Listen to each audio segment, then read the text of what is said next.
Ladies and gentlemen, welcome back to the analysis of YOLENO TV. I hope you're well from wherever you're watching this channel.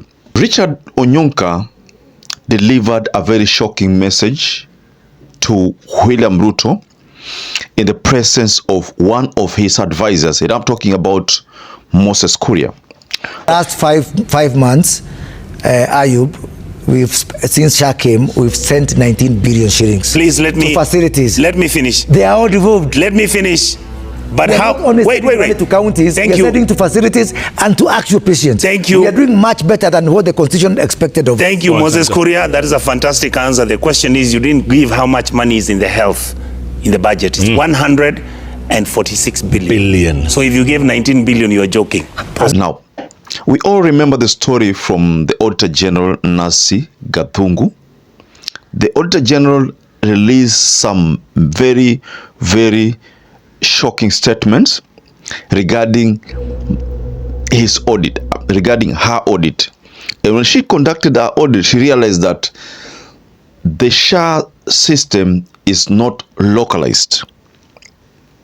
The SHA system has been implemented as SaaS in programmers language, software as a service. Based on my understanding, it's as if that system has been rented. It is not Kenya's system per se. So this is the reason why Senator Onyonka is so much concerned. So I want to take you to a tweet that was shared by Citizen TV Kenya regarding Senator Onyonka's statements. And this is what he says. Tell the president that the problem is not that Kenyans don't think what he's doing is not working. What he's doing has so many hiccups that every transaction has a scandal behind it. How can the government, with the technical expertise that we have, not be able to domicile the system that is running our money? Health and everything in the Ministry of Health locally and have it domiciled with foreigners. So before I escalate this analysis, ladies and gentlemen, kindly like this video. It is so important if you like this video, because that is only YouTube shares our content. Subscribe to our channel if you had not subscribed before, and to existing subscribers, thank you so much for your support. So this is the concern from Richard Onyonka. Why domicile this system with foreigners, whereas we can localize it here? We can domicile it here in our own premises, well secured premises. Why? Because according to Richard Onyonka, the senator, he believes that Kenya has enough IT personnel to manage this kind of application. I wanted to pay attention to this video. Just watch this video. Interrogating those hospitals. We know some of his friends in government are the ones who opened those facilities. Why have they opened it? In fact, the reason why SHA has got challenges is because some of these guys who have opened their own hospitals are the ones who have actually made it possible, and they're the ones who are delaying because they want their health facilities to be included in the program. Hold on, Moses. So what you're saying, there's a lot of stealing going on. Oh, let me say something. Hold on, Moses. It is a den of crooks.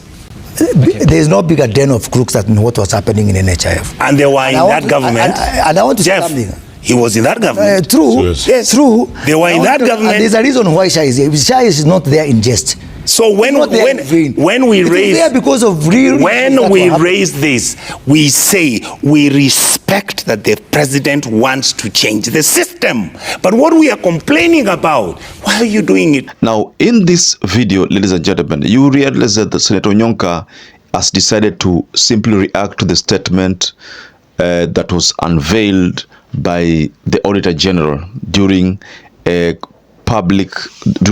Senate grilling, where she gave her own perception, she gave her own findings which William Ruto has disputed. But then, in Nancy Gathungu's deliberations, she talked about a solution that should be provided by the parliament.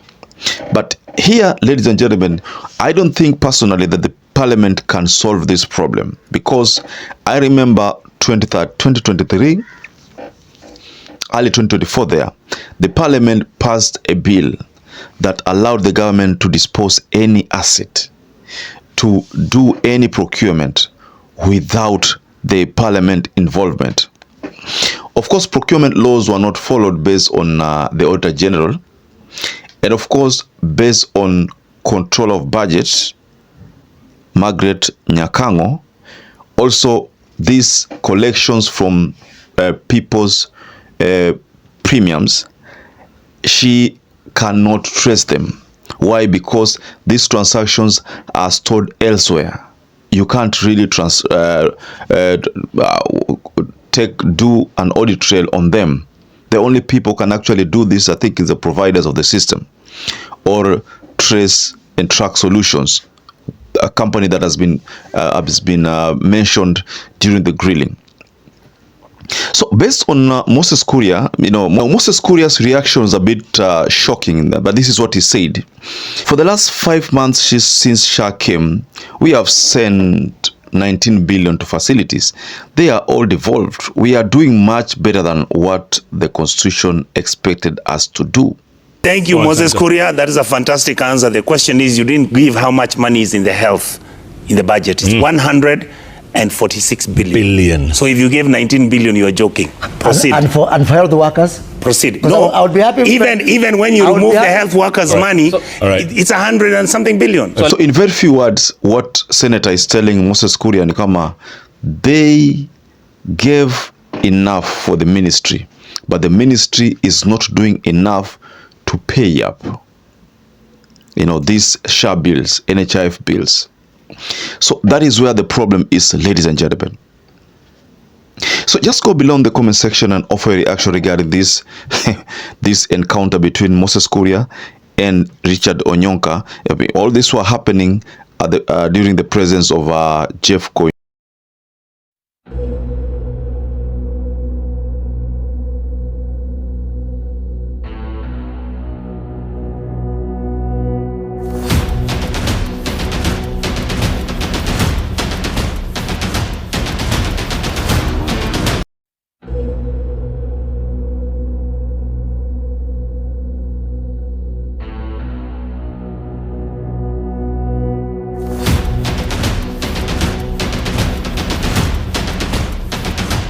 So perhaps if you're watching this video and you've not subscribed, take 1 second and subscribe, like this video. Until you catch up again, stay safe and stay blessed.